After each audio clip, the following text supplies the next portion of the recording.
Thank you, Abraham. My question for you is there anything outside of me?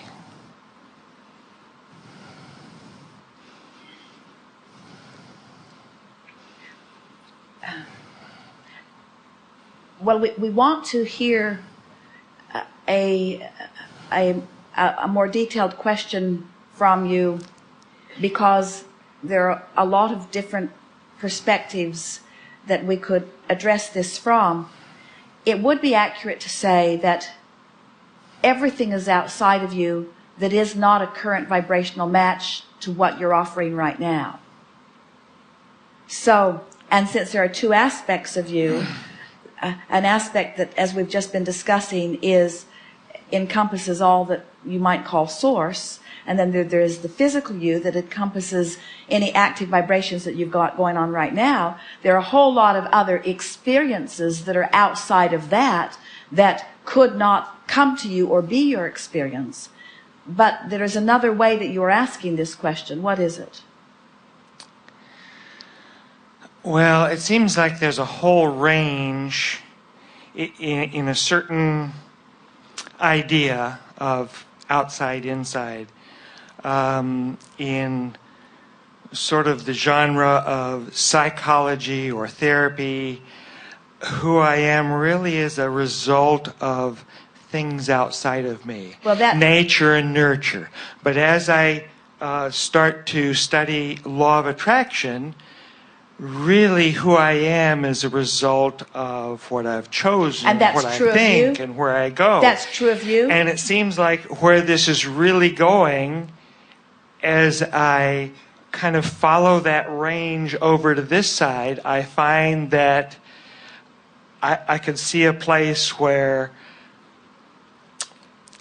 nothing outside of me has determined where I am, such that perhaps there is no such thing as outside influence.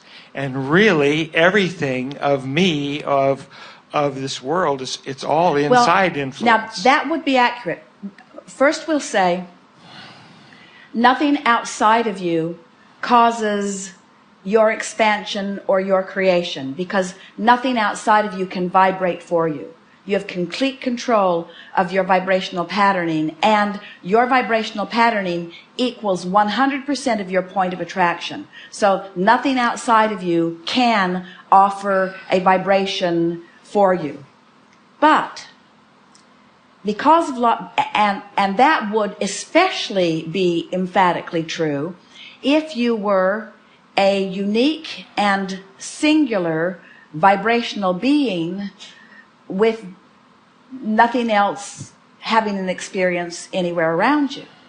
But because you are not only a creator, but you are a co-creator, that means that you are surrounded by others who are doing the same thing. And because law of attraction is gathering those like vibrations, that makes you then cooperative components with others who are vibrationally the same. So now that was a little hard to hear, but it'll get clear right here.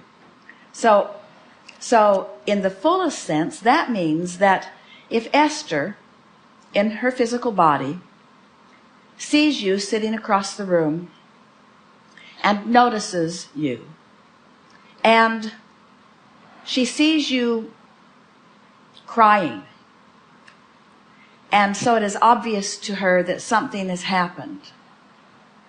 If she comes and converses with you about what happened and evokes conversation from you, and then adds her conversation to it, now she is influencing your vibration, sort of exaggerating it, enhancing it, you might say. Now, Esther could see you, or any of you, could see you across the room and could see you crying and could extrapolate from that something had happened. But knowing what she knows, that when you know what you don't want, you know what you do want, she could say to herself consciously, knowing what she knows, that man is really asking for something that right now he's not a match to. But I know that what he's asking for is over there in his vortex of creation, and I know that he will find his way to it. And I am exhilarated at the idea of that man that I'm focused upon. But I'm not focused upon him sobbing. I'm focusing upon him as he really is. I know that things will get better for him and that he will find what he's looking for.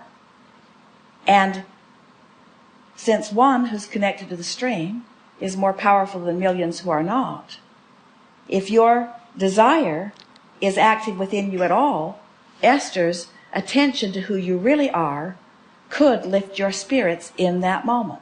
There has been a vibrational influence. In other words, she can't make you vibrate, but she can be like a satellite dish beaming in the signal of your inner being in a closer way. So now, let's get back to what you are asking, because the premise that you started with is so accurate that we don't want to distract from it at all.